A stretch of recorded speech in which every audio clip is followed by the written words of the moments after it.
it's every Spider-Man comic releasing in March 2023. First of March is bringing us Venom 17 by Al Ewing and C. Cafu. This is spinning off of Dark Web, and we're seeing Bedlam return to the Garden of Time.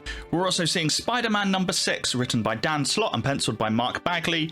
This is still the end of the Spider-Verse event and had a very good number 5, so we'll hopefully see that greatness continue. Then we have Spider-Man Unforgiven by Tim Seeley and Sid Kotian. This is a vampire story that's going to tie in with X-Men and Captain America over the next couple of months. Then we have Spider-Gwen coming back in Spider-Gwen Shadow Clones number 1, written by Emily Kin and penciled by Kai Zama. Spider-Gwen is going to be fighting the Sinister Six, except that they all look like her. Lastly on the first, Erica Schultz and Michael Dowling bring us Hallows Eve number 1. She was a character that was kind of introduced in Dark Web. We didn't get to see a lot of her there, but I'm very interested for her to have a spin-off series. She has some very cool powers. March 8th brings us only 2 Spider-Man issues. Zeb Wells and John Romita Jr. are back for Amazing Spider-Man 21. This is the very first issue in a 6-part arc where we get to find out what happened to Peter and Mary Jane 6 months ago. What is the kind of missing piece that we haven't got from the beginning of this arc? What is going on? Then, if you want more Mary Jane, we have Mary Jane and Black Cat number 4. This is still Vincenzo Caratu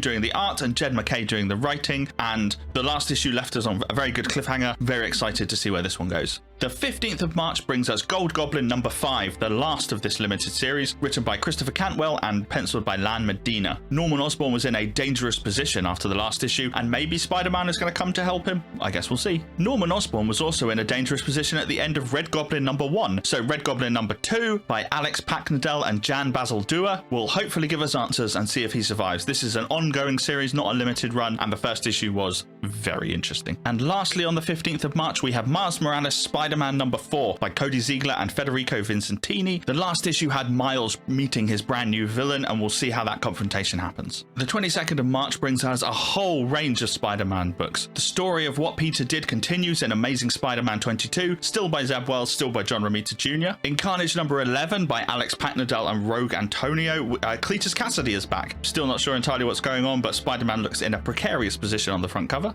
Spider-Man The Lost Hunt number 5 is the end of this Lost Hunt miniseries. It's still written by J.M. DeMatteis, it's still penciled by Ida Messias, and since it's the last issue, it means there's a big final battle at the end. Then Peter David and Yildiray Cinar bring us Joe Fixit number 3. Last issue was Spider-Man versus Joe Fixit. This looks like it might be Joe Fixit versus the Hulk versus Bruce Banner, with Spider-Man all mixed up in the middle. This is a good old-fashioned Spider-Man story. And then lastly, on March 22nd, we have Women of Marvel number 1. This is a good kind of collection of stories from some of the famous women in Marvel, including Silk, which is why I'm including it on this Spider-Man list. The 29th of March doesn't bring us any kind of full-fat Spider-Man stories, but we have 3 stories which have elements of Spider-Man mythology in them. First of all, we have Deadpool number 5 by Alyssa Wong and Martin Coccolo. Carnage has been inside Deadpool all along and now is bursting to be free in quite a violent cover image. There's also Venom Lethal Protector 2 issue 1 by David Michelini and Farid Kamari. This is a prequel series back when Venom really wanted to eat brains. From the sounds of the synopsis, we've got Eddie Brock versus Doctor Doom. Lastly, on the 29th of March, we have It's Jeff number 1. This has been a digital comic for a long time,